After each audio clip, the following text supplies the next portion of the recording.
Hello hall. இது வந்து ஒரு பெரிய கேப்க்கு அப்புறம் வந்து திரும்ப வந்து ஸ்டார்ட் பண்ணியிருக்கேன். ஸோ உங்களோட லவ் அண்ட் சப்போர்ட்டை வந்து நீங்கள் ரெகுலராக வந்து எனக்கு கொடுக்கணும். தேர்ஸ்டே ஈவினிங் மழை வர்ற மாதிரி இருந்தது. மடமடன்னு வீட்டில் இருக்கிற வேலையெல்லாம் முடிச்சுட்டு நாங்கள் 3 பேர் வந்து வெளியில் போக வேண்டிய வேலை இருந்தது. ஊர்லேருந்து வந்து எந்த திங்ஸுமே வாங்கலை, இருக்கிற வெஜிடபிள்ஸை வச்சு ஓட்டியாச்சு. சரி எல்லாம் வாங்கிட்டு வரலான்னு சொல்லிட்டு கிளம்பிட்டோம்.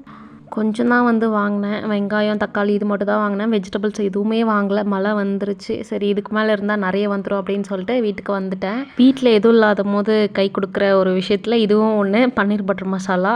அதுவே வந்து இன்றைக்கி நைட் டின்னருக்கு வச்சு எப்பயும் வீட்டில் பன்னீர் வந்து கொஞ்சமாவது ஸ்டாக் வச்சுருப்பேன். ஏன்னா பாப்பா வந்து சுத்தமாக நான்வெஜ் சாப்பிட மாட்டா, ஃபுல் வெஜிடேரியன். அதனால் அவளுக்காக வந்து நான் பன்னீர் வச்சுருப்பேன். சாப்பிட்டு முடிச்சுட்டு வந்து உட்காந்துட்டு மலையெல்லாம் ரசிச்சுட்டு விளையாடிட்டு இருந்தோம் பாப்பா கூட. இனிமேல் கண்டினியூஸாக வீடியோஸ் வரும். எதுக்காகவும் ஸ்டாப் பண்ணுறதா இல்லை. லைக் அண்ட் சப்ஸ்கிரைப் பண்ணுங்கள். உங்களோட ஃபேமிலி அண்ட் ஃப்ரெண்ட்ஸ்க்கு ஷேர்